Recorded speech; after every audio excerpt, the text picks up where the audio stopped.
जाति का पाप से बचाने के लिए ईश्वर इंसान बना। बेथलेहम नगरी में पहुंचकर मरियम और जोसेफ रहने का स्थान खोज खोज के घर घर खटखटाते गए। सर्वशक्तिमान सृष्टिकर्ता को इस संसार में कहीं जगह नहीं मिला। किसी घर में या सराय में उनके लिए दरवाजा नहीं खुला। अंध में एक गौशाला में उनको शरण लेना पड़ा। सर्वशक्तिमान सृष्टिकर्ता का एकलौता बेटा हमारे मुक्तिदाता यीशु एक चरनी में जन्म लिया।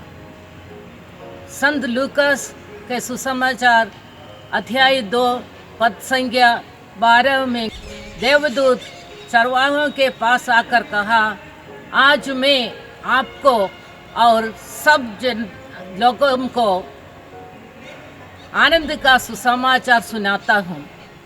दाऊद के नगर में आपके मुक्तिदाता प्रभु मसीह का जन्म हुआ है।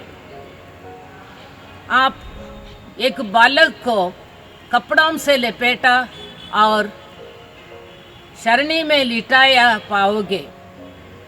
आगे वाक्य 15 में हम देखते हैं, चरवाहे शीघ्र चल पड़े और उन्होंने माता मरिया, जोसेफ और चरनी में लेटा हुआ बालक को देखा। आज मैं इस चरनी के महत्व और उसका इतिहास पर प्रकाश डालना चाहती हूँ। संत फ्रांसिस असीसी ने पहले चरनी का गठन किया था। वो शिशु यीशु का भक्त था और वो भक्ति दूसरों को बांटना चाहते थे। संत फ्रांसिस असीसी ने जॉन नामक एक व्यक्ति जो भक्त और सम्मानित है उसे बुलाया और कहा, यदि आप चाहते हैं इस साल का क्रिसमस एक साथ ग्रीकों में मनाए तो आइए और मैं जो बताता हूँ वो सब तैयार कीजिए, क्योंकि मैं चाहता हूँ बेथलेहम में बाल शिशु यीशु का जन्म कैसे हुआ था और वहाँ यीशु ने जानवरों के बीच घास के चरनी में कैसे लिटा था, ये सब अपनी आंखों से देखना चाहता हूँ। जॉन जाकर सारी तैयारियां पूरी की जैसे संत फ्रांसिस ने उनसे कहा था। संत फ्रांसिस के समाज के पुरोहितगण और ग्रीकों के सुदूर पहाड़ी क्षेत्रों से आए लोग भी एकत्रित हो गए।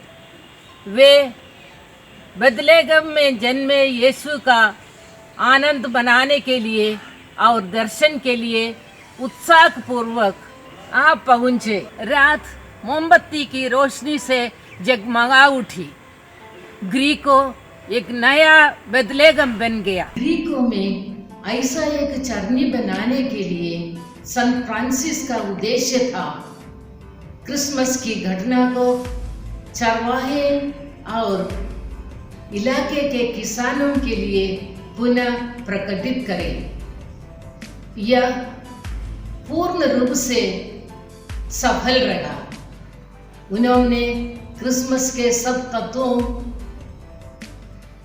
को इस प्रकार ध्यान से एक साथ लाया और ग्रीकों के लोगों को एकत्रित किया ताकि मानव कहानी के साथ ईश्वर का संबंध एक जीवित और व्यवहारिक अभिव्यक्ति को समझाया।